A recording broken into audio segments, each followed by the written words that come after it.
Welcome to Creature Geek, the special effects makeup podcast from a fan and pro perspective. I am Len Peralta. And I'm Squeaky Frank. Squeaky Frank Ippolito. That's what we'll call you from now on. Squeaking a little bit. Sounds like a wrestler name. As you can hear, we have a guest in the studio today for our show. Let me do our little The intro. guest This is a bottle of wine. He brought the wine. Oh yeah, I'm gonna open this while you give the intro. Okay, The wine was invited. I'm extra. We'll talk about the wine in just a second, but today's guest is an Emmy-winning producer, director, and writer whose career started at the tender age of 18 when he worked for ILM on the creature crew of Return of the Jedi. He has the distinction of working on 3 major franchises before the age of 30, of course, Star Wars, Star Trek, and The Muppets, and has puppeteered creatures in films like E.T., Poltergeist, and Gremlins, what I like to refer to as the golden time of cinema in the 1980s. His latest project was the Thanksgiving-themed film Turkey Hollow for the Jim Henson Company, which gained him the accolade of being called, quote, Jim Henson's protege by Jim's daughter Lisa. He has been the judge on the sci-fi show Jim Henson's Creature Shop Challenge, but he will always be known to fans as the punk on the bus from Star Trek IV, The Voyage Home. Would you please welcome to Creature Geek, Mr. Kirk Thatcher. Hey! Oh, wow. Nice. I was expecting a recorded. No, this is All three of us. Ready? 1, 2, 3. Now everybody's going to complain about the audio issues on the... It sounds like static. Well, thank you. Geez, I want you to introduce me. Thank you for the wine. No, sure. Here, cheers. Cheers, buddy. So tell us, first off, Yes. tell us about the wine. What's the wine? Is this anything special or just like... It is, to me, it's California Zinfandel, which is, being a California native, dropping into my DJ voice. Being a California native, I enjoy California wines, particularly Zinfandel. It's OZV, which is something from Old Vine, from Lodi, California, which, if you like Zinfandels, is one of the better. It's the wine I like. All right. Well, I like it. Nice. Good. It's nice and it's big bottomed, as I like to say. So I've been a fan of yours forever. I know Frank this is his first time meeting you. This is his first. Yes. time actually. I've known peripherally. It turns out we have a lot of friends in common, including my girlfriend's father. Yeah. Oh yes. He was my first boss. So we gotta keep it on the up and up. I'm sure you have tons of stories to share. You've worked on so many things. No, wait, before we get into this, let's talk about Muppets, because the Muppet Show just got canceled. And what the hell is up with that? Like, that was okay. I love classic Muppets. The newer one was kind of like, it was all right. Well, But look, I have an interesting perspective. I worked with a company for 30 years this year. I met Jim in 86, started working in 87. So I don't want to get in trouble. And it's not like I would say anything bad. You asked what happened. What happened was, in my opinion, everyone has, it's like the blind men and the elephant. What is it? What happened? Yeah. I think one of the problems was they tried to make it too hip, too contemporary, and they didn't do what the Muppets do well, which is not be humans.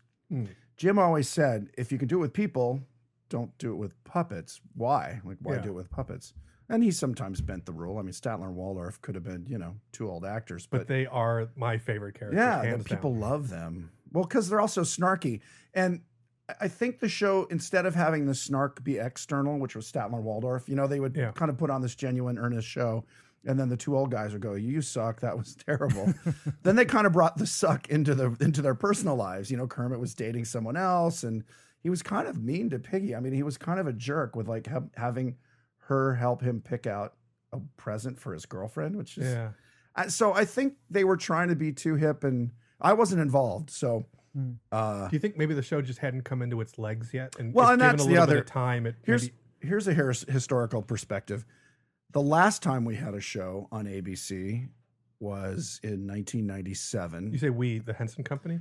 At the time, it was the Henson Company. Now Disney owns the Muppets. Okay. But I say we as the Muppets, the brand, big we. Okay. Yeah, that's when Brian was running the company. Brian's not involved anymore. For people who don't know, Disney bought the Muppet franchise about 10 years ago or 12 years ago. So back then, the same thing happened. We had a show called Muppets Tonight. We were on the air on ABC. They changed our time slot, I think 3 times in the first season. And then, just like what happened about 2 months ago, the head of the network changed. Back then, Jamie Tarsis took over ABC. This time, a gal named Channing Dungey. I don't know if I'm saying that right, but a new woman has taken over, and kind of clean slate because they don't want, especially anything on the bubble. And let's face it, the ratings were not doing great. Yeah. So she kind of cleaned house, which is exactly what happened when Jamie Tarsis took over 20 years ago. I mean, like, history repeats itself. But 20 years ago, we won an Emmy for the show a year and a half, 2 years later as a kid's show because they ran the remaining episodes. I think we did 2 seasons or 2 short seasons, ran on, I think, the Disney Channel. So we won Best Kids Program, an Emmy for that. Now, let me ask you, you say that, the ratings on Muppets weren't doing well. It started great and then went down, yeah. Now, whenever I would watch it, on a streaming service a couple of days later. Right. And Nielsen's don't take into account. They take in like DVR 1 day and DVR and then like 7 1, day 3, and 7. Yeah, something like that. And some networks choose to not pay attention to anything other than broadcast ratings. Yeah, I think ABC did. I know when talking to the people working on it, they would say, the 1 days were this and then the 3 days and the 7 day. Yeah. So I know they were aware of it, whether ABC brought that into, because it affects advertisers. Yeah, well, that was one of the things that I had heard from Adam about Mythbusters is that their 7 day ratings were excellent. Yes. Their broadcast ratings were so-so. Yeah, because they were also a younger generation that was fine with just DVRing something and watching it on their schedule. I think, my joke has been that the job of a network programming executive is going to go away because you just sort of launch it like they do on Netflix. Yeah, they're all up. You just watch it when you want to watch it. And advertisers, I think, will be okay with it because they're in the content around the show. Whether people watch it at midnight or 2 a.m. or binge watch it on a weekend, they'll still see the ads. And also, it's an expensive show. The Muppets are not cheap. It's a lot of for every character on screen, there's about 3 people involved in making it, keeping it alive, performing it. It's just the puppet itself is usually 2 puppeteers, so it's like 2 actors for every character. Yeah. And they're all SAG and get residuals. And so even if you had Friends with 6 friends, I think in the original series of Friends, so you'd have probably 12 or 15 people doing those characters. You'd have 6 people doing the voices and the mouths, but you'd have this big support thing. So suddenly your costs go way up and all the sets have to be built 4 feet off the floor. And there's an entire world of support, video support, which, people who do creature stuff like Gremlins or anything where you've got puppeteers or RC, you've got guys watching monitors. But with the Muppets, they're not off camera to the side, they're underneath camera. Yeah. So if the camera's in a set moving through a shot, you've got monitors and people getting cleared away or clearing out of shot while, it's being photographed. So it's not like you're off to the side out of the scene. So it's a lot more complicated. Rick Lazzarini put a post up recently about kind of a puppeteer monitor goggle that he's using. Yeah. Where I've used like FPV goggles where you have the monitor in both eyes. Yeah. This was one where it's kind of only in one eye, so you could still see out of your other one, but you could still. Right, guys use that when we do. It's really up to the performer. Most of the time in the Muppets, they're not doing running around in a field or running through dark corridors like you have in a horror film. So they use them when they're mobile, like if it's a tracking shot and they're on a skateboard kind of thing. I know they've used it, but it's not become hugely popular with them. Maybe just because they're used to looking at something in front of them, and also it's hard to focus. I think. Interesting. Is it a ghosted image or it's one eye is completely blind looking at the picture? I think different headsets do different things. I know they've used it because I've done a commercial where we had somebody using it because they requested it and it's available, but it's not been adopted, I should say, by the rest of the gang. They kind of work traditionally. Interesting. They still don't even flip the monitors, which cracks me up. Really? Because back in the day, I mean, the Henson Company's been doing this, or the Muppets have been doing this for 50 years.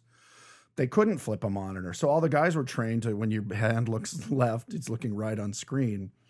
And so every generation gets trained to do that, even though nowadays you can literally push a button and flip it, and there is no image flop. Interesting. But they're all used to, it's like, QWERTY looking in the mirror. It's like QWERTY type keyboards. Yeah. We're all trained on that. Oh, they've proven that if you had a keyboard that was A, B, C, D, 1, 2, 3, 4, you could type faster.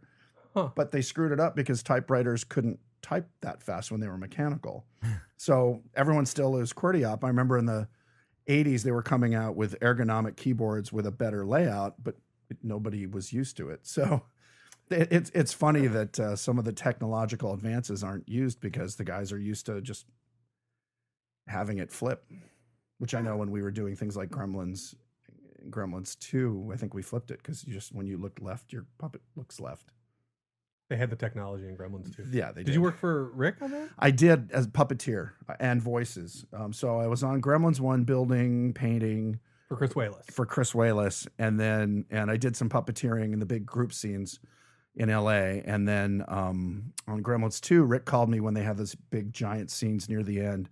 And he said, he had a core of like 10 or 12 guys, but he wanted even the secondary characters to move, not just be flapping their gums. So he brought me in for about a week. And then I knew Joe and Mike Fennell from 1 and 2. And I knew they needed a lot more voices. So I was doing voiceover at the time and gave them a tape. And so I did about like 6 or 7 specific voices. And then a ton of, just gremlin gibberish.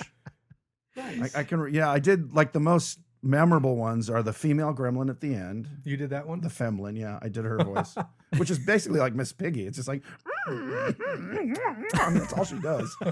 And then the toughest one was the electricity gremlin, which I'm going to back off the mic because I don't want to blow anything. But let me rephrase that. I don't want to blow up anything.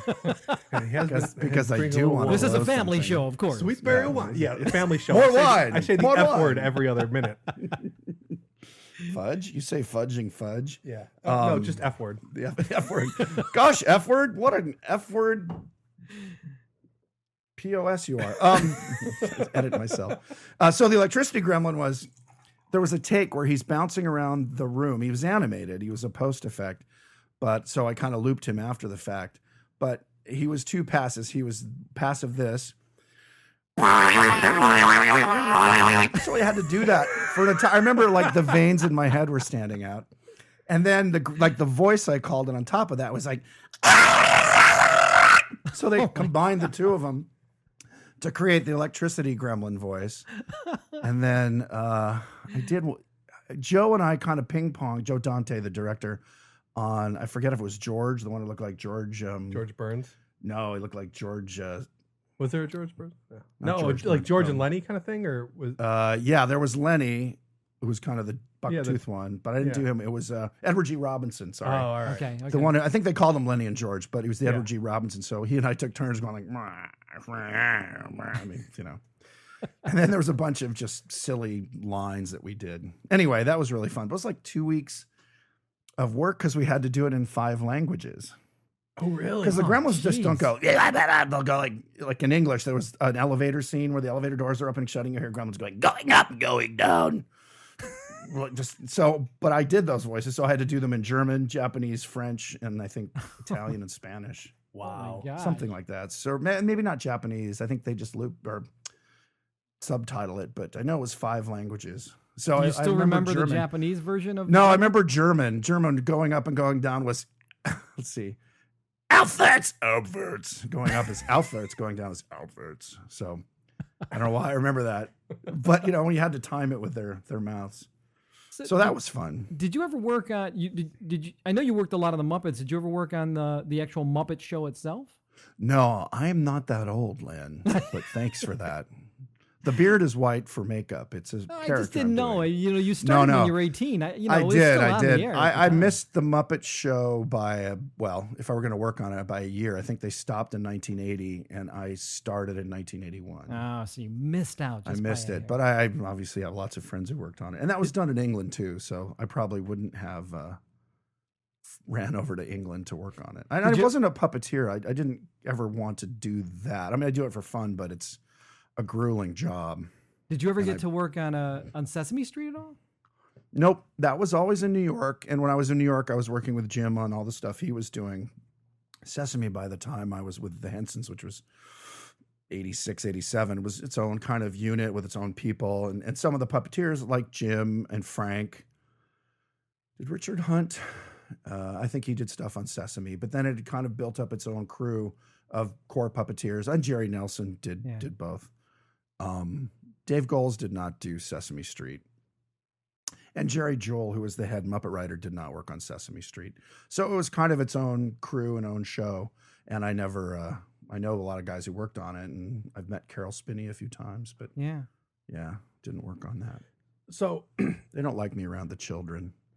I'm not sure why. I like their flesh. It's so soft and Give tender. them some more wine. And tender. Yes. So one of the most, I think, kind of fascinating things about your trajectory is that a lot of people that do special effects and makeup, anything in the entertainment industry, they all want to be directors and producers and writers. Yeah. And you're one of the people that has, you start in the creature shop slinging rubber, and that's kind of what you do. Like, how does that path work?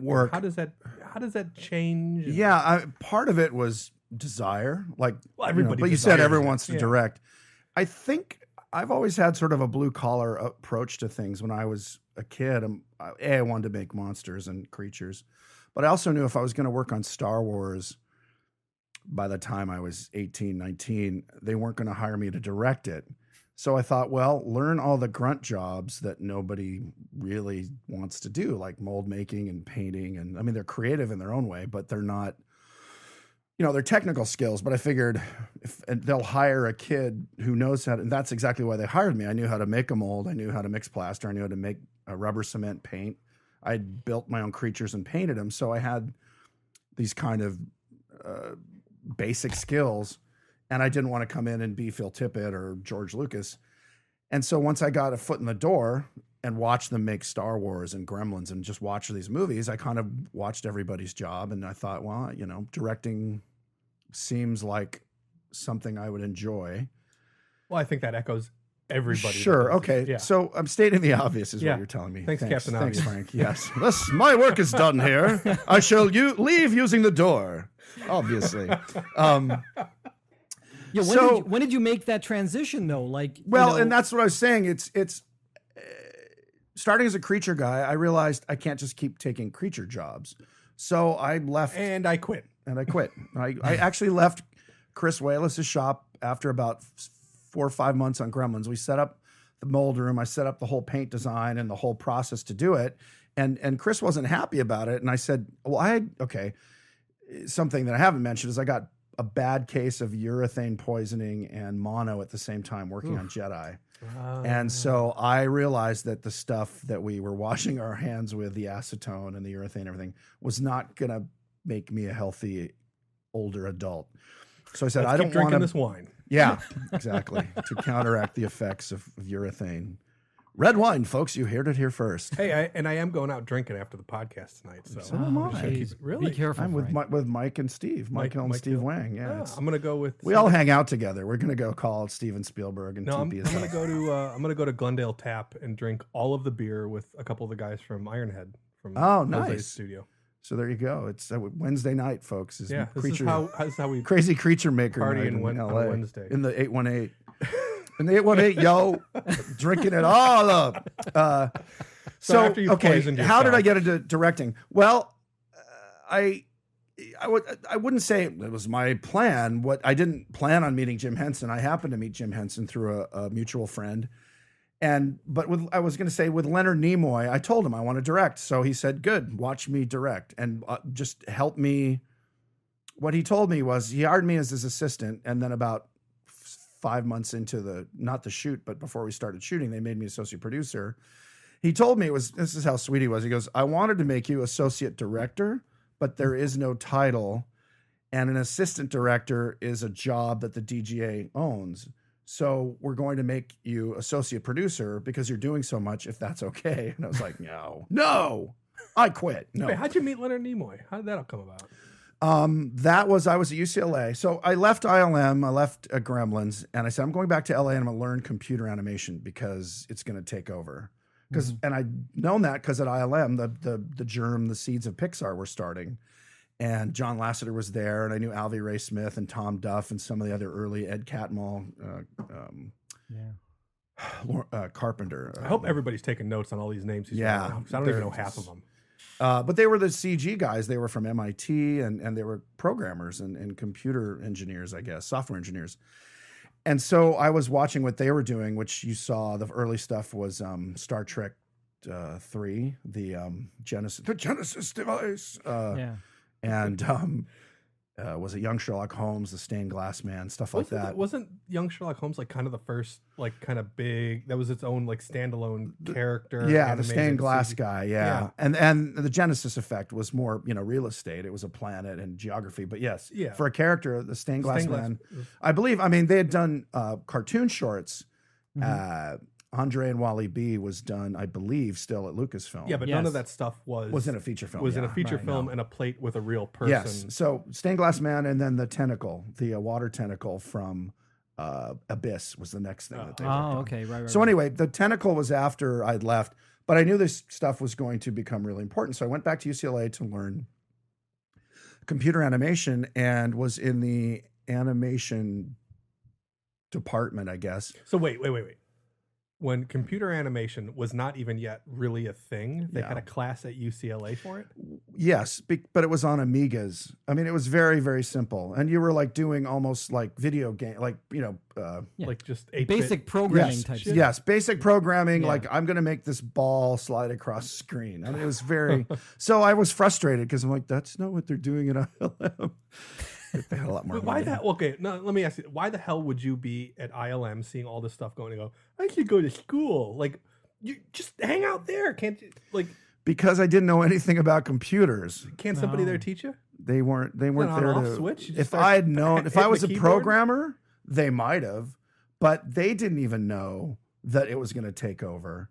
Because there was like, those computer guys, they're doing computers. Jurassic Park was when the two crossed. Phil, They were going to do Dynamotion, and Phil was going to do it. Mm-hmm. And then the kludge was, we'll do a digital input device, which Phil will animate the dinosaurs by hand. But then they eventually learned that the computer animators could not animate the same as the stop motion dudes. Totally different process. Yeah. So they taught all the stop motion dudes how to use the computer. Yes, because they knew motion, and that's the difference. Well, they know performance. And it's more about performance than moving a pixel. Right, exactly. It's not about the pixels. It's about performance and about how things move, how a dinosaur tail moves, not like a dog tail, and how that weight. That's what Phil, as will spend hours. He would go to the zoo and we'd film elephants and rhinos and then look at it. So anyway, I was at UCLA and I was in my second semester. It seems like go to UCLA, take 2 semesters, and then you'll get an awesome job. And the TA at the animation department came around and said, hey, they're looking for an assistant to Leonard Nimoy who knows special effects and knows like that side of filmmaking. And so Leonard Nimoy called UCLA?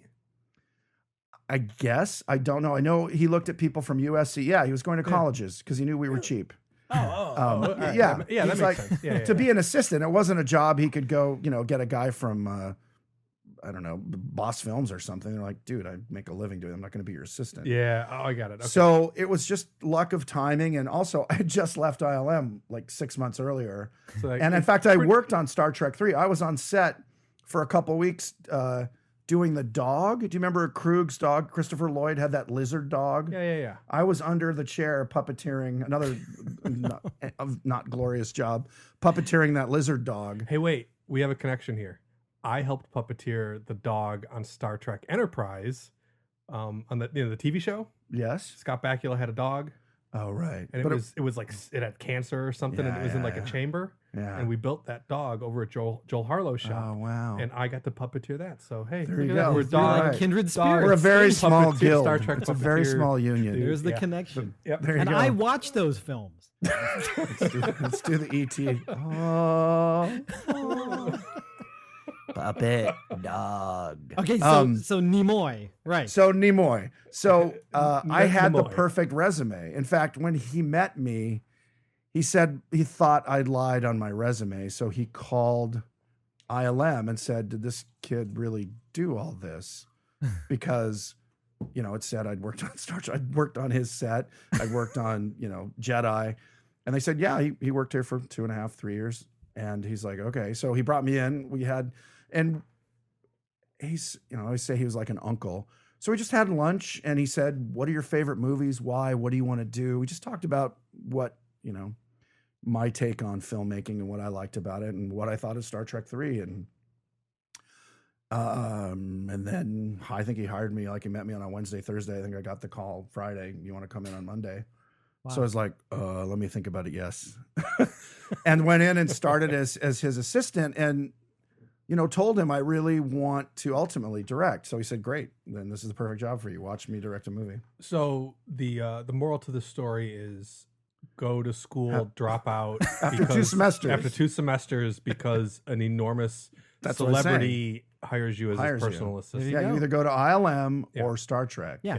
That's called the Thatcher way. All of you kids that want to do this and all of you guys think stuck of the in a money mold you shop, save. Yeah. you need to quit and then go to school. That's actually the name of this podcast. It'll be the Thatcher Quit and go to school. method. The Thatcher method. There you go. That's what I can sell at Monster Palooza. That's what you should title your book. I should. The Thatcher method. I love that. So, I love that. Bruce, so now it's like Bruce Campbell. Doesn't he have like the acting, chin that killed or whatever? But didn't he have about how to act, how to make love the Bruce Campbell way? So how to make movies the Kirk Thatcher way. First, it has to be UCLA because I didn't go to SC. I couldn't afford SC, so I went to UCLA because now back in the day I think it was like $800 a year. It was so cheap. This was the early 80s. And USC is $900? No, it was a lot more. Because it's a private school, UCLA, if you were a California native, was basically paid for by your taxes, I suppose. Interesting. I don't think it's that way anymore. Anyway. Hey, I'm gonna quit. I'm gonna close the shop down and quit. I'm gonna go to UCLA. Go to UCLA 2 semesters. 2 semesters. And then wait for the phone to ring. I will just. But Leonard will not be calling, sadly. Yeah. Yeah. That's the other thing we need to learn from Zachary your story Quinto. is that between Leonard and Jim, we don't want to hire you. Wait, what? Yeah, like once one of these guys, once you work That's with somebody, right. like. Well, I will say it's ruined me for most people in the business in terms of. But those are two pretty damn epic people. Oh no, I'm kidding. I said I only missed Walt Disney. If I'd worked with Disney, Nimoy, and Henson, I could have died a happy man. Not that I'm not going to die a happy man, but those 3 guys, miserable before now. I ever met them, were huge influences on me. Oh yeah, and I think Walt died when I was 6. But no, I'm incredibly fortunate, but it's hard. Didn't Jim Henson's birthday or some anniversary just came by? Just came by. I think he passed away. Might have been like yesterday 25 years ago. Or 25 years ago. Yeah, yeah. It was 1991. Wow. Or 19. It was 90 or 90. I forget, but it was like May 17th, May 18th. I know, I'm sure some of the listeners know, but it was all over Facebook the last couple days. God, yeah. Yeah. Like that guy changed shit. Jim? Yeah. Jim, yeah. Well, I think it really started. I mean, the Muppets were kind of like, oh, cute puppets, but then Dark Crystal and Labyrinth kind of blew people away. They weren't, commercial hits. They were cult hits, but and what, they changed what the business. cult hit ever is a commercial? Yeah, like, exactly. We all love Ghostbusters. Like that didn't do like great in the theater. No, I think Ghostbusters was considered a hit. Was it? Yeah. Yeah. It was. Shaun of the Dead? I don't think that one was it. No, Dawn of the Dead, no. Shaun of the Dead? Or Shaun of the Dead. Shaun of the Dead. Yeah, I'm talking about Shaun. I think it was did well. well. It wasn't a all these things were blockbuster. Yeah, it wasn't kind of like- considered yeah, B right. movies. But that's Wow, what anybody. Frank. What? Ghostbusters, a B movie? Horror movies to the studio. Horror movies have always been B movies to the studio. But Ghostbusters is a comedy with Bill Murray. Yeah, that was a big one in That was a It was a breakout. horror comedy. If you try to like Horror comedy. put your pitch package together and you're So trying is to like, Gremlins. Yeah, I guess it is. I wonder if Ghostbusters. I should stop Gremlins drinking get because made. I'm just saying dumb shit. Yeah, you're getting. You saying actually all got. It makes me I prettier. mentioned it at the top of the show. That golden time of cinema in the 80s. Yeah. I mean, if you look at the time when you were working, when you were really yeah. starting to hit. That's all You know, those we just movies- lost all the listeners because I said all the wrong things. You did. Just take it back. You're We're gonna fine, have an Frank. episode next week about this. You're the premonition of. Yeah, next even though we week's episode. recorded it 2 days Yes. ago. No, It was a golden age. Yeah, I mean, for all of us. I mean, for Rick Baker, for all the guys we all know who are something years old. We're all right. 20-year-olds who had tons of passion and no mortgages, so we could spend. I'm Rob Bottin Just, the guys working on his crews, you just threw yourself into it for 6-9 months. You didn't care. You lived in an apartment. You didn't have a nice car. You didn't have a wife and kids. Most of us, I would say. You just wanted to make cool stuff. And the skill was there if you were an artist. Now you have to be a computer programmer, which there's nothing wrong with it. But if you're a sculptor, it's tough now you meet, kids at Monster. And I say kids, I mean people in their 20s who are real excited and want to 30s. work. Yeah. Well, yeah. And they want to make creatures and stuff. And I'm like, it's awesome. I don't want to ruin anyone's dreams, but it's just the jobs are getting further and further. They're not gone, but you don't have the big effects studios like we used to.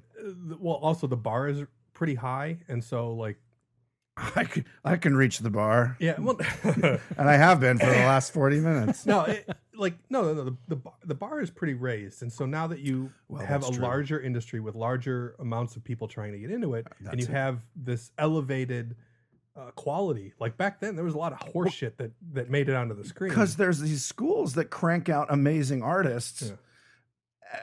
And they pay $80,000-$100,000 to get a 4-year, 3-year, art academies, things. And I'm shocked at how good these people are. And I'm like, what are they going to do? I guess video games has picked up a lot of the slack for monster. I'm specifically talking monster computery stuff, not absolutely computery stuff. But yeah, for making rubber creatures, it's TV is actually flooded. Yeah, it's tough. Look, it's tough to be an artist back in the last 300 years. If you don't have a patron or something, you're a plumber with a perspective. Yeah, wasn't it Michelangelo had the Medici family? They all had patrons, and the patrons now are the studios or your deal you can make. And for every Dick Smith and Rick Baker, there's 500. Well, Dick passed away and Rick's retired, so now we've got all these amazingly talented. I mean, you go to Monsterpalooza, there's 100 booths with people's work that's better than anything that was being done when we were in our 20s, because we didn't have, they built on what we did, but there's not the work for it. So you're absolutely right. The bar is so high now. I've always said, if I had to get into the business now, I'd go, manage an Arby's or something or a Hooters, maybe. Just a bar, a wine bar, just a bar. Yeah. Hey, there's a good wine bar in Los Feliz if you ever want to go crack open 800 bottles of wine and just keep drinking. $800 bottles of wine? 800 bottles. Like, I don't go and drink one glass of wine. Oh. You got to keep going. So you're an alcoholic is what you're saying. No. He's under control. We're going to split one bottle of wine here, and then I'm going to go drink 800 beers. There you go. All right. This is an intervention. Len, you want to start? We brought you together here. Yeah, we brought you together. Because I can bar the door. So we got off track. Leonard Nimoy was awesome, and he taught me about directing and not the technical stuff. What he told me, if anyone's interested, is, and I just told this to a class of directing students. He said the director has essentially one job, and everything he does comes out from that, and that's what's the intent? What's the intent of the film? What's the intent of the characters? What's the intent of the scene? So they all kind of hang off each other. Basically, what's the intent of the film? To tell the story of Luke Skywalker. What's the intent of Luke Skywalker? To do the hero's journey. What is Princess Leia? What is the intent? So then you can answer the questions. What should the scene? This should be seen light. Should the scene be dark? Is it scary? Is it funny? Is the audience confused? Do we want to, confuse them? Do we want to educate them? Do we want to plant a seed that a clever audience member might catch and everyone else just thinks, oh, he just, threw that bullet on the floor? Whatever it is. The director's main job, and that's what Leonard said. He said, the director is the heart of the movie, and he has to know what the intent is. He said, everyone else, you've got your cameraman, your set designers, they all probably know your job better than you. And, he came from acting, obviously, so he was very concerned with the performance and the characters and how they work together. But he said, everyone else, the technical arts, and he's not downplaying them. He's saying you need to rely on them. They're your generals. And you talk to your DP and you say, here's what I want the scene to be about. I want this scene on the bird of prey to be kind of dark because what's mysterious. We don't know if they're going to make it into the past. So, light it accordingly. And, he would work with him. He wouldn't just say, go do it. And he'd come back and look at it. But he said, I want to focus on that. And this is where the job was great for me. He said, I want you to interface with all, because of my background of working with effects and art direction. I'd been a production designer for David Fincher on rock videos. So he said, you know, all those jobs, you know, those departments, particularly in pre-production, because didn't know anything about camera at that time. So I would go to the meetings. In fact, sometimes I went to the meetings for him. He'd just say, go to the meetings and just report back. And that's why it was kind of awesome. I got to be the director's, would you call it, surrogate. So I got to go to the meeting and hear what the director, I was 24 years old. So on Jedi, I got to see how the biggest movie at that time was made, which was like joining the army and watching how you manage that. And I was a very chatty, personable kid. I would go talk to people. So what is it that you do? I mean, the producers, the people you're not supposed to talk to. I got to go. This is something I think I've recounted before. And the wine's working. This is really accounted for. So George Lucas and I were getting high. No. So one of the jobs on Jedi in both Oregon and Yuma, where we shot Jabba's sand barge and the forest moon of Endor in the redwood forest, was spot checking the creatures. In other words, watching dailies, which everyone, the director, the editor, and George and Marcia and the two producers would watch every day. But they wanted someone to go in there to make sure that, the seam wasn't showing or an eye wasn't. And we tried to do it on the day, but we wanted to watch dailies. Back then, there were no video dailies, so you had to go to a room where it was projected at least 10 feet so you could, check stuff. So Phil didn't want to do it. No one else wanted to do it because you had to get up early or stay late. And I was like, wait, I get to sit in a room with George Lucas, the editor, the two producers, and watch and hear them talk? Are you kidding? So I was like, yes, I volunteer, sir. So I got to go every day and listen to how they talked about dailies and what they were looking for and just being, 3 seats behind them. Wait, what is it? Tell like, what would they look for and what would they chat about? Like, I can't. I've been sworn to secrecy. Oh, son of a bitch. No, it was always. They'd say, Kirk, what do you think? I'd say, well, George, I think the Ewoks are lame. So you're basically saying that you made the movie. I made half of the movie. Did they ever turn around and go, who is this kid?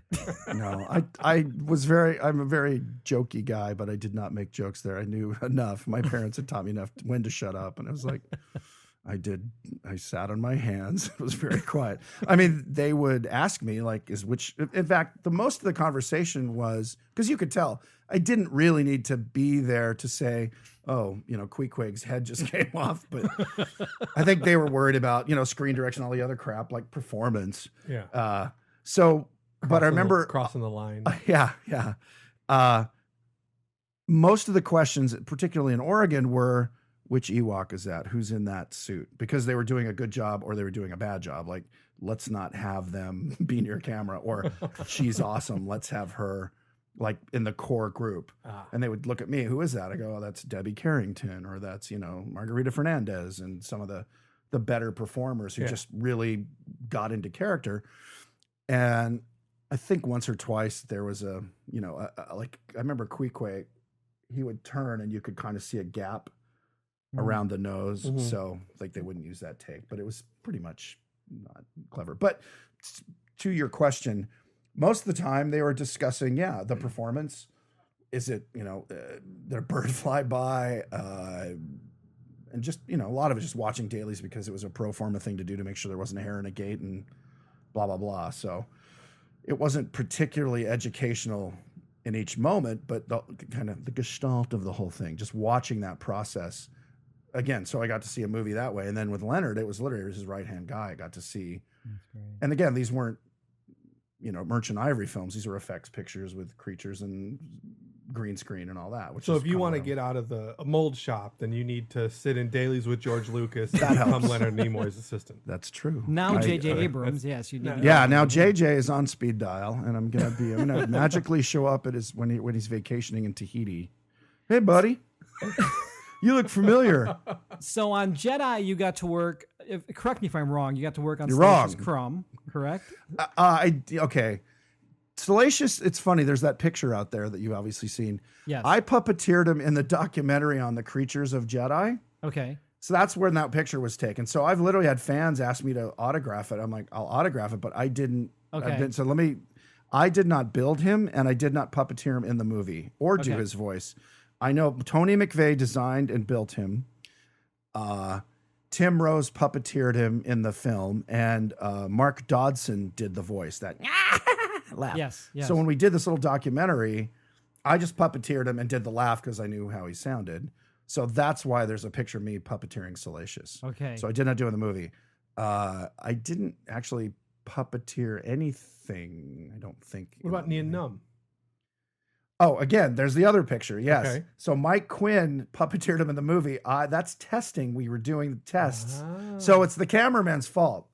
That's the pictures that I have from Jedi. Me doing things I didn't do on the movie. What about the picture of you sitting in the spray booth with all That the I did. calamari heads? Yes, I painted all of those. Oh, okay. Yeah, I molded, cast all the latex. I didn't do the foam eyes on the mouth of the puppet, but I painted all of them except Phil would do the main one. Yeah. And then he'd go, knock your sticks, like 8 of them. And he said, just have fun with it. So I did from light to dark, from like lemon yellow, like tropical guy, to just basically variations on what Akbar looked like. Yeah. And then I would,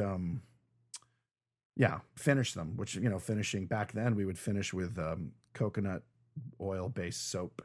We'd add water to it because the rubber cement paint was sticky. Yeah. So we wouldn't talc it because then you lost all the color. It got dull. So I learned that if you took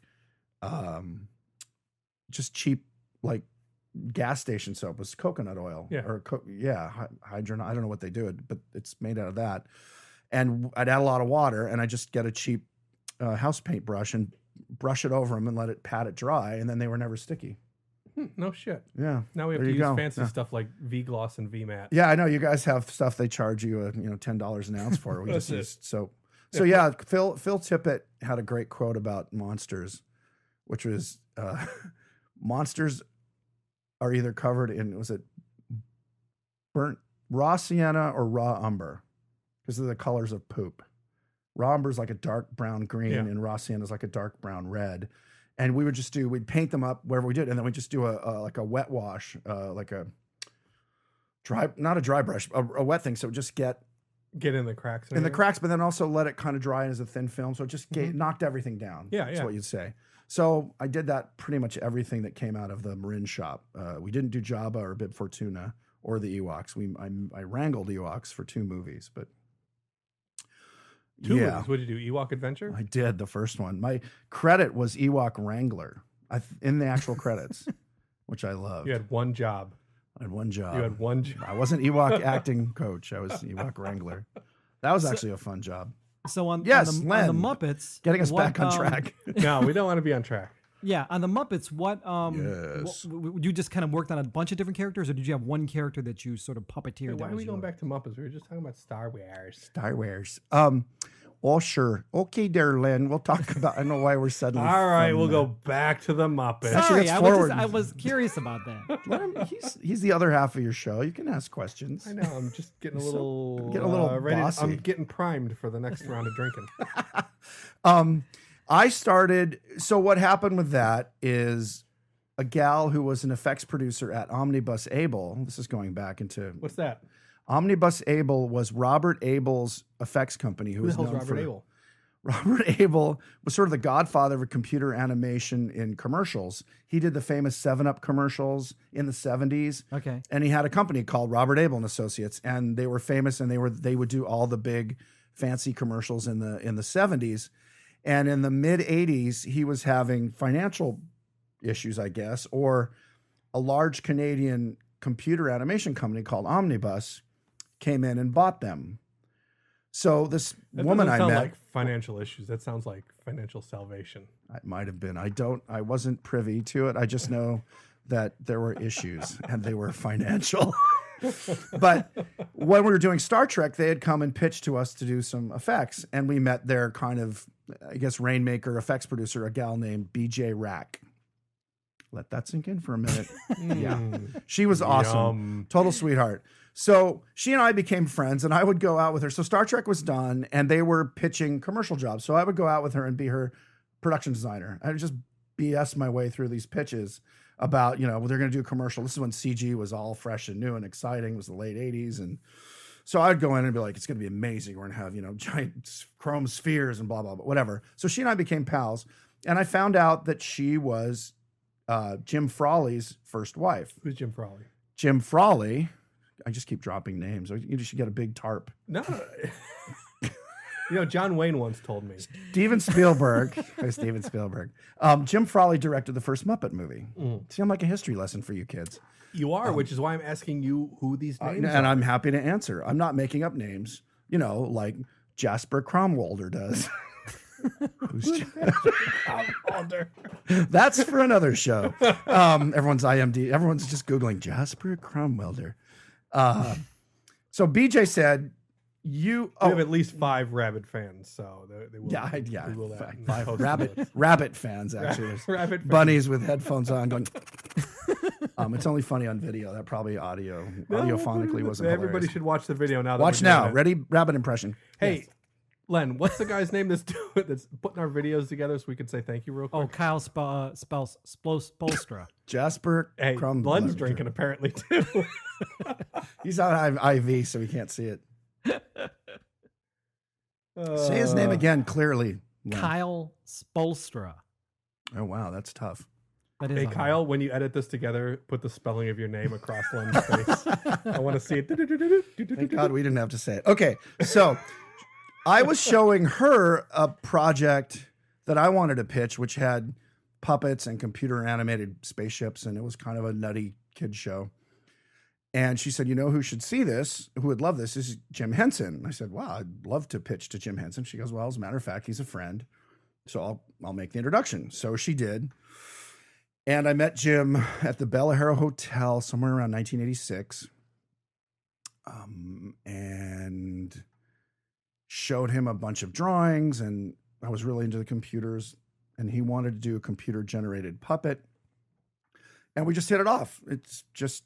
He was a really amazingly warm, friendly guy. Same kind of like with Leonard's meeting. We talked about what I liked, what I wanted to do. We talked a lot about actually, which really So if you want to get out of the mold shop, you need to be Kirk Thatcher. You need to be Kirk Thatcher, yeah.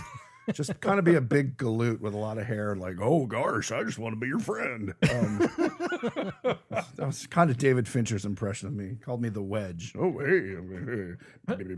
Yeah. He was cool. He was always, David Fincher came out of the womb cool. He was just like, hey. And he's owns it. Like, he's cool. He's not acting cool. He's actually cool. He's like Fonzie. He had taste. I didn't know which end of the camera to look through. He's like, well, you're gonna need a 53 millimeter lens here because blah, blah, blah. And he knows everything about filmmaking. I'm talking when he was like 19. So anyway, I was the goofy sidekick. I was Chewie to Dave Fincher's Han Solo. Anyway, did I just drop another name? I think I did. We need a counter at the corner, like right here in the corner of the video of every time he has dropped a name. This is why I do these things. Yeah. So people go, well, he wasn't a loser. He knew people. I know things. What is it? I drink and I know things. I drink and I know people. That should be the title of this podcast. Yeah, I drink and I know people. Things. I thought it was going to be the Thatcher method, but well, whatever. It's both. Yeah. That'll be the subtext. Yeah. The Thatcher method. Drink and know things. Also Tyrion Lannister. the not Thatcher part. Yeah. Okay. That's a so. I pitched the idea to him, and we hit it off. And he said, "Well, how would you like to come and just, this is cool. How would you like to work for me?" I said, "That would be awesome." He was in New York. I was in LA. So I started talking on the phone, doing drawings. I don't even know there was fax machines back then. I think you would mail it to him. No, he would kind of come back and forth, and then he would fly me to New York. So if that happened for about a year, and then in '88. So I designed a show. It was a long distance relationship. It was a long distance relationship. He was rich and he had a company, and he'd fly me on his private. No, he didn't have a private jet. He did fly on the Concorde though. Really? Yeah. When he not with me. No. He and his assistant. She told me about like what it was like to fly in the Concorde. This is in 1988. And the tickets were like 22,000. I don't know. It's astronomical. And he would fly his assistant with him. So, and I guess the Concorde was the size of a steel culvert. It wasn't very big. It was like private jet size. Inside, yeah, right? It was just longer, yeah. but only like 2 seats on each side. And anyway, but it was New York to London in like 3 hours, so almost cut it in half.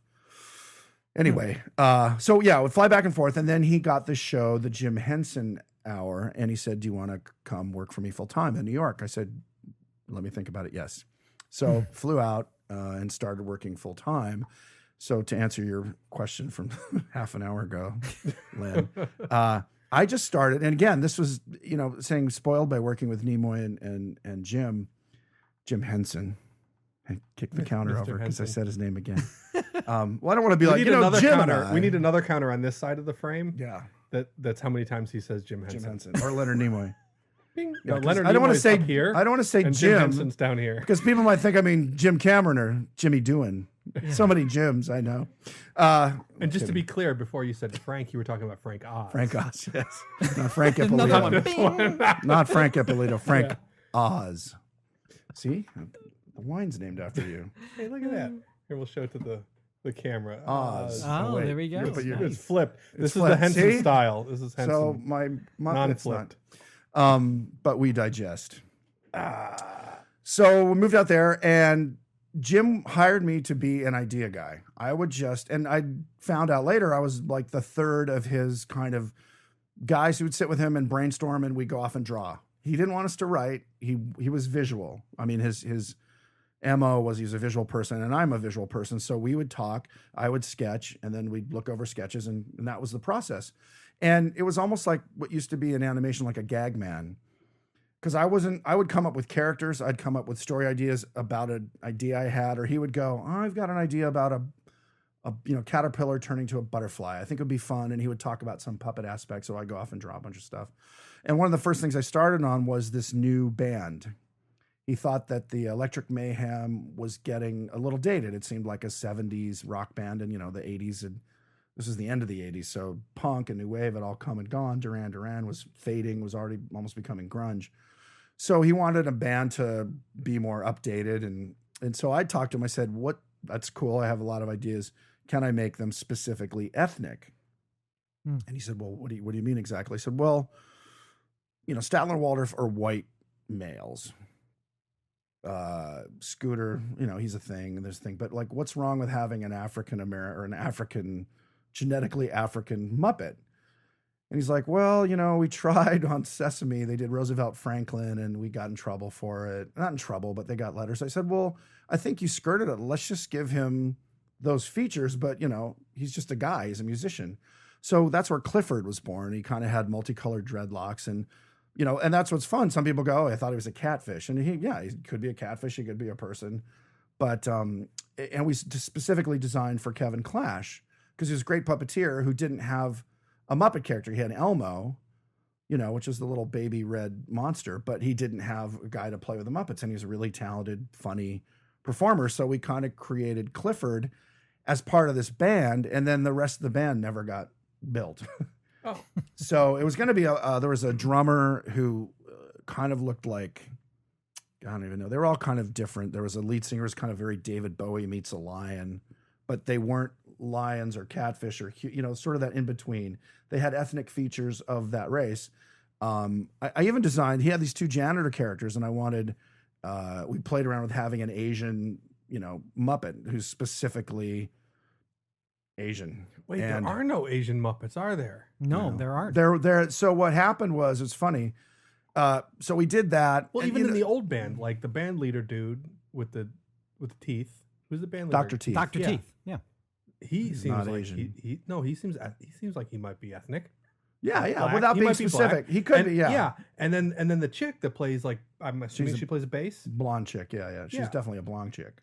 Well, that's what I don't think so. Janice? She's got blonde hair. I always pictured her as a black chick with Blonde hair. blonde dread. Oh, okay. with blonde no, braids. she or was always something a like Well, that. and that's kind of what's. That's how I pictured But it. she has like pink skin. I mean, she's very Light skin. specifically She's light skin. She's very light skin. She- Well, anyway, her character is we talked about it because I was like, just let's. saying. No. And the problem with any kind of character that is bordering on a caricature is you don't want to be racist. You don't want to offend anybody. No. But I'm also like, but white people aren't offended at Statler and Waldorf. But what's wrong with specifically racial Yeah, features? no shit. Yeah. So, yeah, I'm exactly. not offended by Statler and Waldorf. Exactly. As two grumpy white men, I we are love not them. They're my offended. favorite. They are my favorite. So anyway, Jim was cool, and that, I brought that to that. So we started with that, and I designed a bunch of characters for what became the Jim Henson Hour.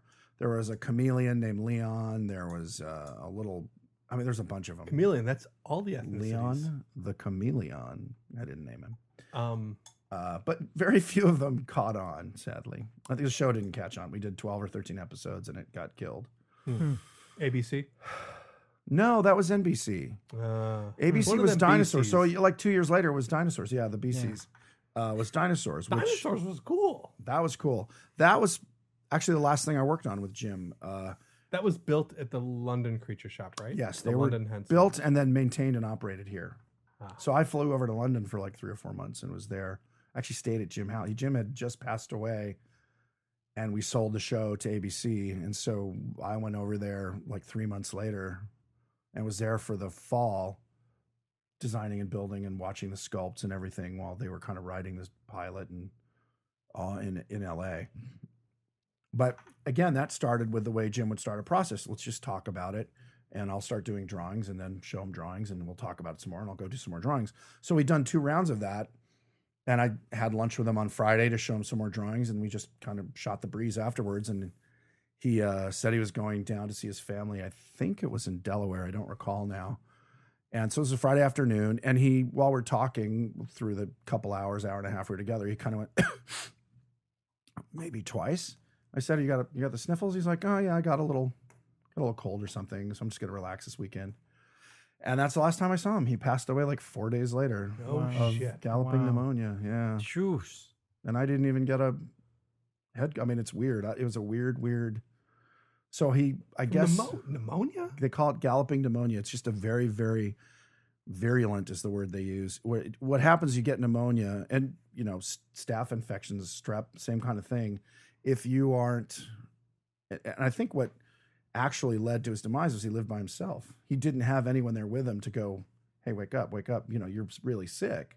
So he's living by himself. He went home on a Sunday back from, wherever he was visiting.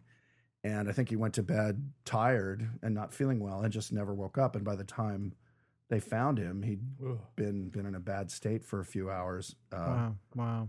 So, yeah, and there were tons of rumors about what it was, but that's what the doctor said. But it's scary that you can die in about 24 hours. And if someone doesn't get to you within those first 12, 18 hours, you're kind of a goner. So that was Dinosaur. So that after kind of recovering from Jim's passing, we pitched the show because we'd been developing it. And I remember turning to Martin Baker, who was the producer. And because the pitch went really well, Michael Jacobs was a great showrunner and a funny man, just nailed these pitch. And I was my drawings and I would pitch in like how we do the creatures. And we showed what helped sell the technology was the Ninja Turtle movies. We'd done the 2 of them. So that moving a rubber head real time with lip sync was a proven technology. And so that combined with a sitcom. So was the dialogue on Dinosaurs pre-recorded? No, it was all post. The puppeteers, much like Labyrinth and Dark Crystal, the puppeteers would control the Waldo rig, which would move the rubber head. Which, by the way, Rick Lazzarini owns was it the patent or the trademark on Waldo? On Waldo? Yeah. I think he owns the trademark. But it came from Robert Heinlein's short story, Waldo and Company. But anyway. Lazzarini owns it. Okay, good for Lazzarini, Rick. chime in on this one. Yeah, call in. Operators standing by. Call Rick. Yeah, text him. First time caller. Yeah. First time caller. Screw you guys. I love Rick Lazzarini. We gotta get Lazzarini back. Gotta on get here. Now that we got guys. video. We do. And drink, especially with booze. Booze. Yeah. We'll get him on when the big movie comes out this summer. We'll get him on. Oh, the thing that you worked on that you can't talk about. Right. The big movie. Yes. So they're performing it. So what's particularly funny, was the guy who did Roy, Earl's best friend, the T-Rex. Yeah. The puppeteer was British, and he had a very distinct British accent. He talked like that. His name's Dave Greenaway, and he had sort of like Alfred Hitchcock. This kind of odd way of talking. So he's imitating like a Chicago cadence, like, hey, real good voice. So Sam, what's Sam's last name? He was on the Tracy Ullman show. Oh, yes. I'll think of it in a second. So Sam would come in and we got to give him another count right here. Yeah. In the screen. The names I can't. Sort last of name names drop. I can't remember. It's sort of half name drop. Yeah, it's a half name drop. Oh, it'll come to me. I can see his face. Great Yes, guy. I know exactly. Very who funny. you're He was on talking Tracy Ullman. Anyway, so Sam had to match that cadence. So that's why Roy, his friend, is like, "Hey there, good buddy. What are you?" He's kind of talking in a Chicago, Jersey, whatever that accent is, but lip syncing to a British guy who had his own version of it. So Sam Sam McMurray. Thank you, McMurray. Oh, look at Len There it with is, the, Sam McMurray. IMDb up there. So Sam was awesome because that was a tough job. So all those characters, except for the baby was the only one. Kevin Clash did the voice live on stage, and that was the voice we used. It. So yeah, All the baby had to say was not the mama. no, he said, "I'm gonna bite you now." Oh. And I pooped in my pants. Real clever dialogue, by the way. Which is funny because out of all the clever writing of that show, that's what people remember. Yeah. Him pooping and biting and saying "not the mama." I'm the mama. What are you working on now? Anything you can talk about? Finishing this bottle of wine. No, you know what? He still hasn't told his Rob Bottin story. Oh, do you want to tell that We story? have to finish the circle of this bottle isn't empty yet. Bottle isn't empty yet. Oh, it's a good story. It's not a bad story. So when I was a kid, growing up in when I was a child, growing up in Van Nuys, California. Polish just is the end of it. There it is. Look at that. Well, here's to the wine. Here's to the end of the podcast eventually. Someday. Let's do by Friday. You should be done with that drink by the time he finishes his story. Oh, Jesus. Oh, I'll go slow. I'm not gonna pound it. I got a good night of drinking ahead of me, so He's got to pace himself. Pace it. He has to drive. Yes, be careful, please. They were shooting. I come home from school and they're shooting a movie on my street. There's the trucks and the trailers. And How old were you? I think I was about 16, Okay. maybe 17. Yeah, I was about 11th grade, I guess. It might have been even during the summer because maybe I didn't come home from school. Anyway, I see them shooting a movie, a night shoot, and it's 2 doors down at a neighbor's house. So I walk down to the street, see if I can see anything, and I see this guy with long hair get out of a trailer, and he's got a monster suit. I'm like, whoa, what's that? And he's like, oh, it's a thing called Humanoids of the Deep. It's kind of a dopey movie, Rob, nobody knew he was yet. I don't think he was a Fangoria favorite at that point.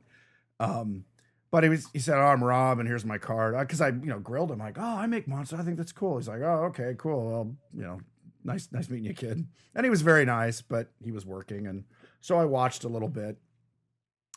And so about a year and a half later, I graduated high school.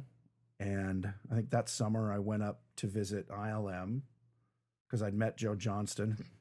Mark the name. Yeah, put it right there. When I was like a kid, when I was like 14, and become friends with him. So just know famous people who work on How'd things. you meet Joe Johnson? After this story. After this story. Yeah. I see. And then after that, I want to hear the I want a 2-hour special. Yeah. We're going to split Kirk this Thatcher into, method. We're going to split this into the Kirk Thatcher method. No, one 2-hour special. Be in LA and meet famous people and just be nice. Be nice. That's just important. be nice. Yeah. So I don't have that. I went to ILM and I gave him this creature that I'd made, this kind of goblin-y ghoul, kind of fat demon thing. And they stuck it up on the wall in the rubber room, and Joe gave us a tour. I think it was on the weekend, and came back home and called Rob Bottin up and said, hey, I'm going to go to college, but have anything I'm working on? He's like, well, and he said, come out and visit. Like I said, I'd love to come see what you do. He's great. I said, I'll make you one of my mom's milkshakes. My mom's milkshakes were famous because they were amazing. It was like dark chocolate with dark chocolate. It was amazing. He's like, all right, okay, sure. Whatever, kid. So I drive out to Montrose, I think is where he lived, and made milkshakes for he and I think Margaret Becerra. And they were working on The Howling. Yeah. Or The Howling was done in the can but hadn't come out yet. So he showed me some of the werewolf stuff. I was like, it's really cool. I would love to work with you. And he's like, well, great. And I showed him some of the stuff I'd done. And he was very nice. I mean, like it was his house, he wasn't, he was a super lovely guy and just kind of a big, cool. That's great. So I start UCLA. I go there for 2 quarters, as I said. And after my second quarter, so this is like January, I think, middle end of January, I called Joe Johnston up because I'd read in the press that they were going to start working on, at that time, Revenge of the Jedi. And, he said, this was funny. This has made me think, okay, this was divinely ordained, or whoever ordains things. He said, who have you been talking to? I said, because I hadn't talked to him since that summer. Yeah. I said, what do you mean? He goes, who told you? I said, who told me what? He said, I just put your name down on a list, literally like yesterday, for people they should interview to do a creature shop here up in Marin County at ILM because George wants one in-house. I was like, you're kidding, right? You're not mean, right? He's like, no, how did you know? I said, I didn't know. He said, I literally did this just like the last day or two. So I said, great, I will put together a resume and come up and visit. And I think within a week, it might've been 2 days later, like that was a Wednesday, Friday, Rob Bottin calls me and says, hey man, I'm gearing up to do, this is a terrible Rob Bottin impression, by the way. It's not meant to be a Rob Bottin impression. I'm not big enough or deep enough. Anyway, but I'm just kind of giving off his big garrulous personality. Hey man, I'm gearing up to do this John Carpenter movie, The Thing. And I'm crewing up. Would you be interested in working on it? And I said, I just sent a resume, or I'm just going to go interview with Lucas for Jedi. He's like, oh, Phil's awesome. Yeah, you should take that job. This is going to be really hard.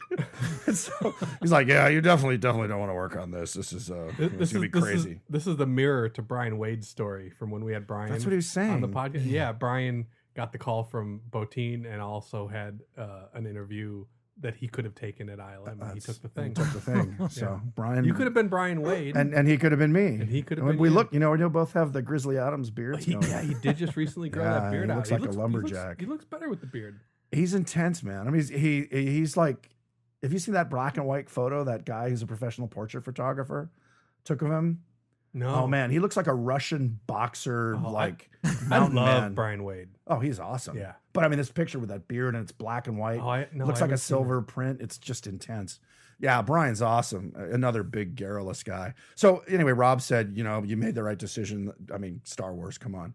So I never got to work with Rob, but that was the story. But you did make him a milkshake? One of my mom's delicious double chocolate milkshakes. Well, next time you come on the podcast. So I brought you wine. That's the adult version of a delicious double chocolate. Yeah, you're right. You're right. At Monsterpalooza next year, we'll get the milkshakes. Yeah. That's what I'll do. I'll sell, because everyone's like, you should have a table. And I'm like, what am I going to sell? Yeah. Rob Bottin milkshakes. Everybody says to everybody, "Why? Hey, you have a table here?" Like, no. Well, what am I going to sell? Can't I just come to Monsterpalooza and look? Well, I don't think people just ask. I think it's, are you going to be there? Yes. Do you have a table? I'm like, yeah, I'd love to, but I don't know what to sell. But now I know the Kirk Thatcher method. That's right. Yeah. Live in LA, and be friendly, and meet milkshake. people with a free milkshake. You got to write a book like Shannon Shea and Steve Johnson, and we'll have you on here to read a chapter. Oh, you know what? You do have to write a book, Kirk. There you go. Yeah. I'm going to read it like Shannon. Yeah. I tell ya. It's what is it? It's going to be great. King Kong. Yeah, isn't Shannon sounds like he came off of the original King Kong. I tell you, Denham, it can't be done. You can't make a 100-foot gorilla move realistically. This is all said with love. I love these guys, Shannon and Rob and so are you working on Rick anything Baker, right now? Chris Wayless, Joe Johnston, George Loomis. George Loomis. We used to joke about mispronouncing their names. You're working on a Star Trek with George Loomis. Because people still like, oh, you worked with James or Jim Hansen and the Muppets.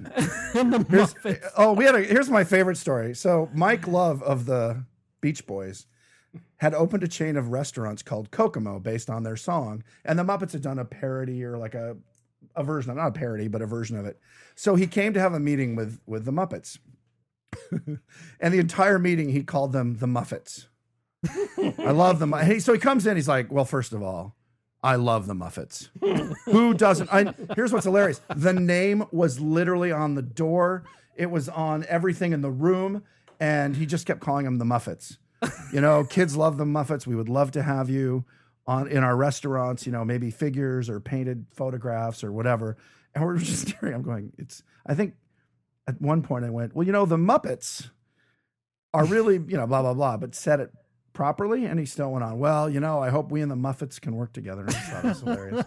Happens all the time. We were sponsoring a race car, and one of the big race car drivers, I think the guy who was going to drive our car, kept calling them Muffins.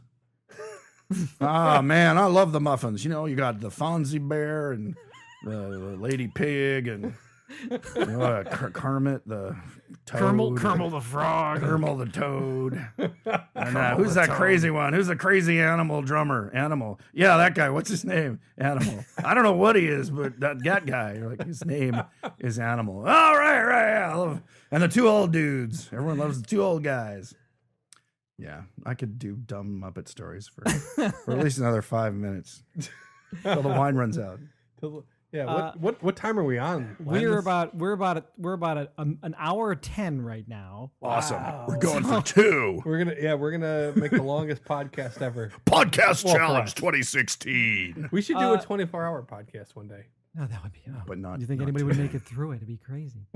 Are you We're working on tiring anything right Lena. now that you can talk about? Besides this bottle of wine, I'm always pitching my own shows. In fact, it's funny you said that. The show that I pitched to Jim Henson 30 years ago. 3 or 30? 30 years. If I pitched him to 3 years ago, you should slap me because that's unless I'm using a mystic and not the kinds in Dark Crystal.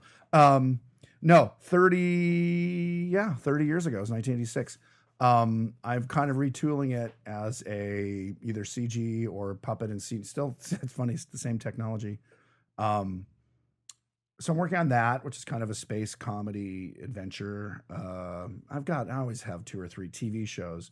I kind of got out of pitching films because unless you're pitching a franchise or you're doing a small, $5 million movie with Steve Carell, with a big name actor, kind of a light comedy or drama, it's really hard to sell. Even the guys that did Harbinger and all that, they make these movies, great effects and everything, and then they go, guess we'll sell DVDs from Kickstarter. It's a really tough business.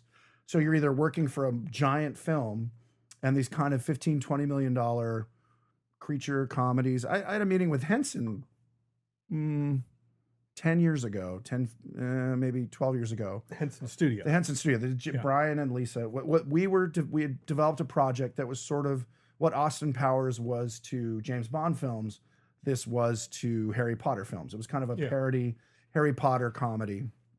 It was very funny. I didn't write the script, but they wanted me to direct it because I had the right track record.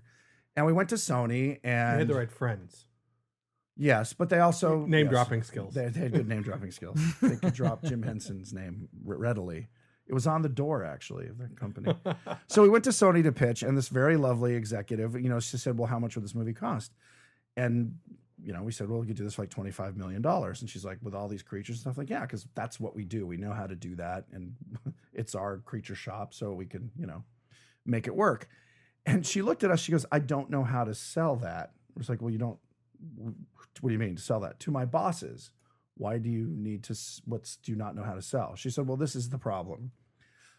We don't make $25 million movies. We make $75 to $100 million movies. I said, but if we can make it for 25 and have it, I said, it'll look like a $75 million movie. But she goes, well, that's the problem. If it's a $75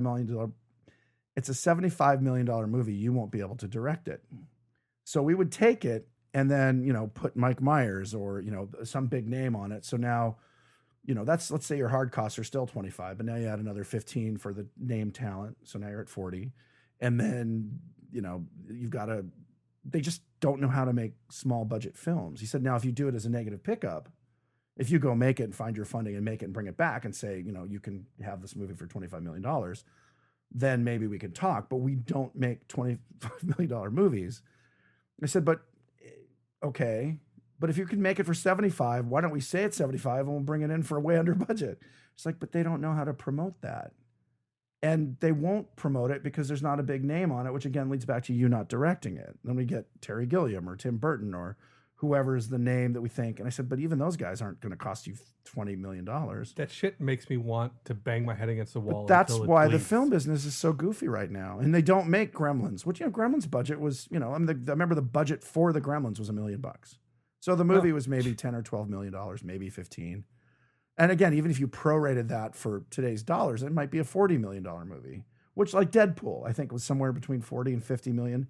That's like the only time they've made a creature effects, and it was a comedy. Yeah. And I think it's because, well, Chris Miller, I think it's Chris Miller from Blur is a genius and knew from animation exactly timing and as animation you kind of have to know. That seemed like it was a perfect storm. And it was, but he was the right director, and also they kind of let it go under the radar. They didn't throw. It's a perfect storm, and I think it's an anomaly. Well, it's kind of the same thing, isn't it? I mean, it's a perfect storm, which is an anomaly. No. Yeah. I don't mean to show you. I will have one more wine. One more wine, and then I'll let him finish the story. We can't let him tell all the stories tonight, right? No, these are all the stories. I have 18 more. Go.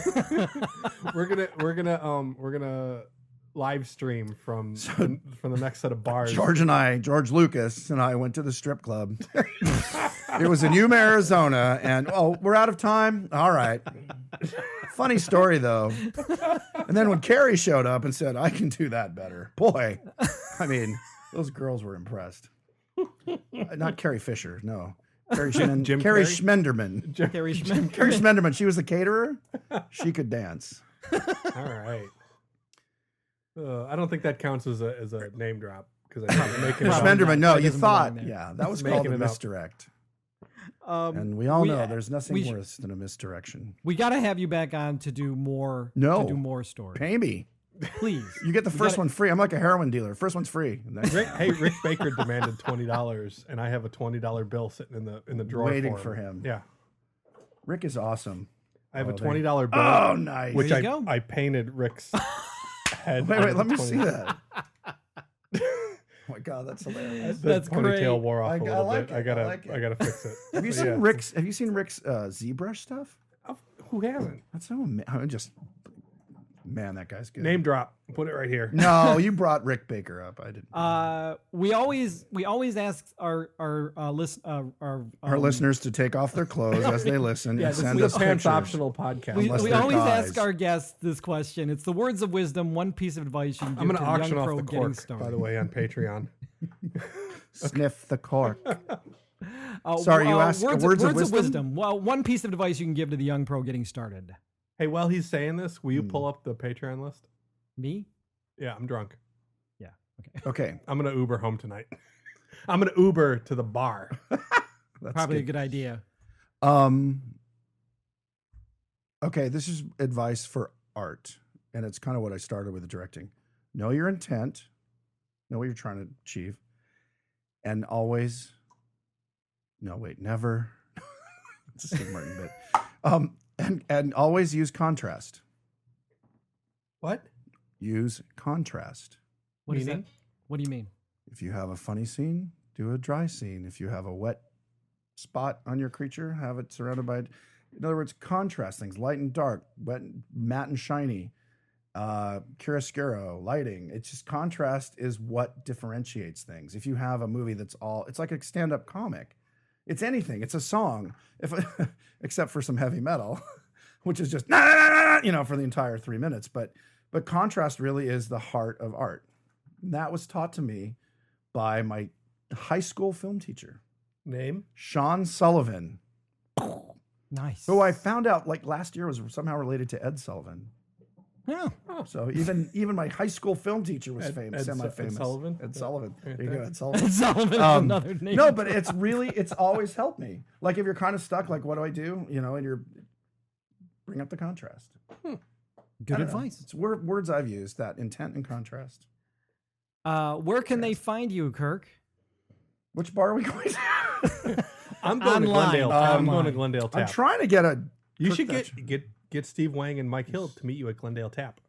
I think we've There's already no food. decided at a. But there is beer. We've decided on a Lots of beer. sushi place. Yeah, whatever. We're having a little meeting about. We're all really because you guys think that aliens exist. No, we don't. No, we don't think that. We know it.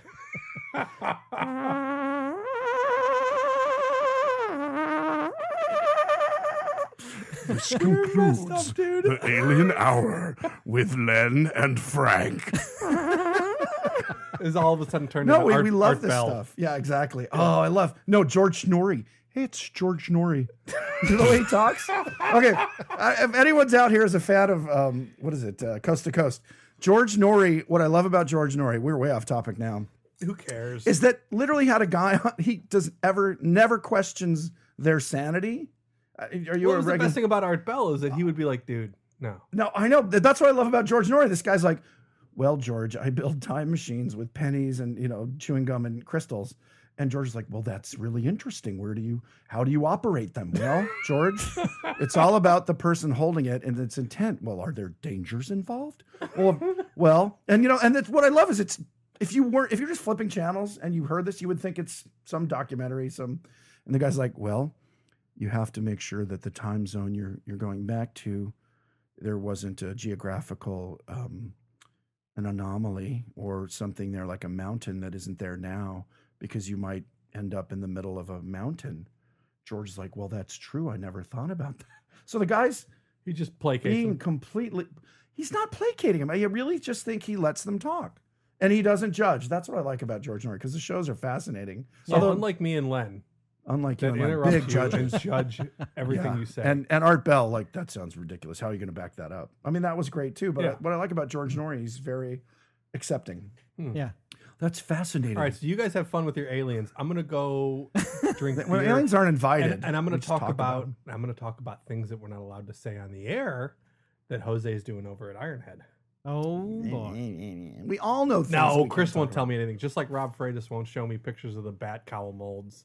Oh, Rob lets me keep those at my house. Why? Yeah, I'm sure. Rob Freitas and Beth Hathaway. Two names. Beth Hathaway. Another. What, Len? God, we're having a great conversation over here. Beth Hathaway's brother is Noah Hathaway, who was Atreyu on Neverending Story. Was this everything? Yes, you Len, thought trying it to would drive be, the bus. Kirk? Was this everything you thought it would be? What, this microphone? This wine? Podcast. I had no idea. I always have fun in these things. I like it. This is the first time I've done it. He doesn't care. No, it's the first time I've been in the room. Usually they call you on the phone or I'm on Skype. Yeah. And I don't know. So yeah, this seems more real because I got to breathe on your microphone. You got to smell the urethane fumes in the shop. That's right. My throat's swelling up. No, so we gotta get you both to your respective. Yes, where can you find me? I was on the internet, Twitter, Instagram, yes, all that horse shit. But seriously, Tuesday nights I'm always dancing at Chippendales. On the main stage, we got Thatcher. I'm known as Jabba the Slut. The main stage. Jabba the Slut is my drag name. And I have a little dwarf girl come out as Leia, and it's a kick and show. And I'm awesome. The tail. I don't think dwarf is the preferred nomenclature, dude. It's actually scientific. Little person is thank you. You are wearing a bowling shirt. It's true.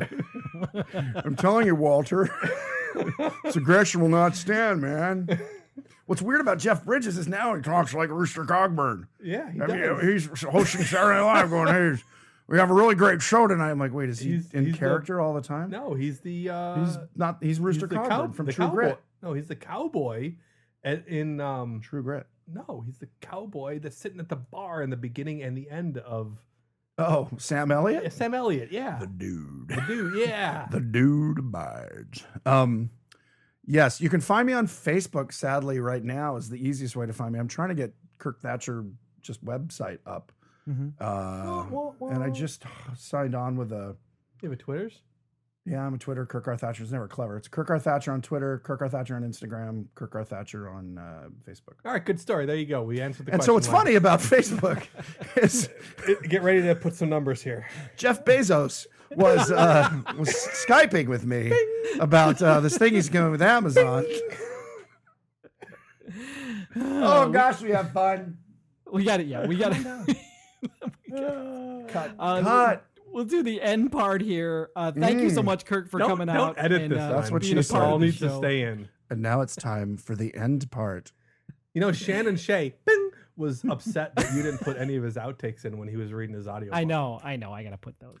Damn it, I read that wrong. You know what we should do? We should take this last part of the show and just have it be for Patreon, like this last part. No, leave it all up for everybody because our show is have this for free. Patreon. Our show is free for everyone. Yeah, Jabba the Slut right here. This is a little taste of what you get. Yeah, right here. Taking my pants off. This is what you're missing in the video. That's right. This is why. FrankHippolito.com, LenPeralta.com. Thank you for testing it, for giving us a home. Go visit us at CreatureGeek.com or visit us at Patreon.com/CreatureGeek. You have not been drinking. You have no excuse. Next Len. time we drink, you got to drink, Len. I probably should. Yeah. Our shout outs: Raymond Stanek, Gareth Irwin, Ricardo Murillo, Charles Babbage, Simon Hollick, Russell Young, Donato Sinocchio, Jared These Libby, are Brian fucking Warner, easy. Sarah Thompson, Mark Zerman, and Kyle Spolstra. And to our executive producer, Jason Moore, Eric Seglin, and Matthew Pickover. Thank you so much for backing us on Patreon. We will see you on the next episode of Creature Geek coming up at the beginning of June. Take care, everybody. Thank you so much.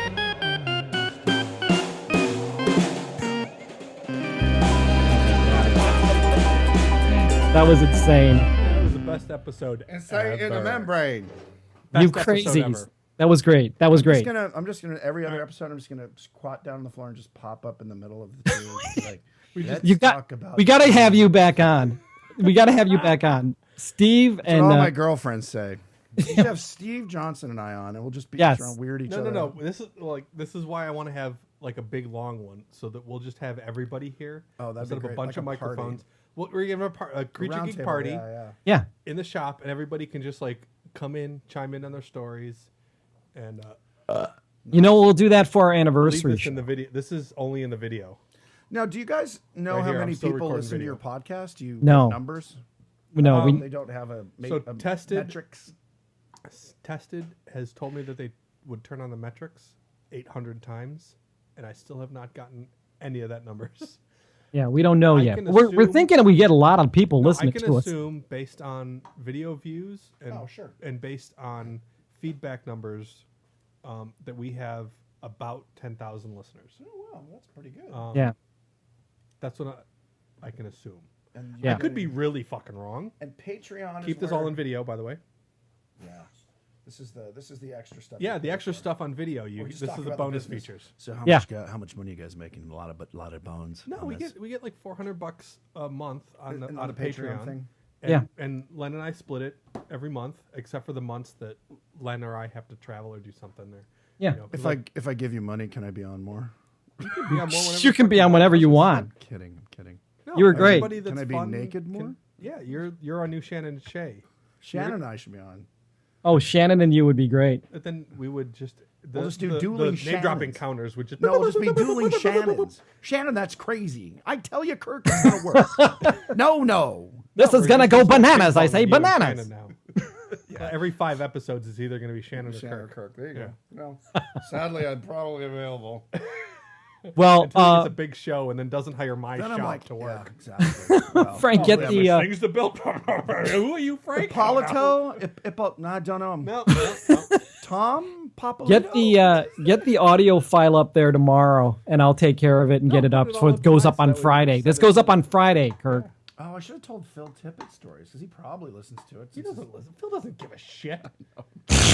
Phil's the least nerdy. Let's do a Phil Tippett episode, just Phil stories. Yeah, we could do that. Get Sam. Phil in here. said that he would be on the show. Oh, he'd be great.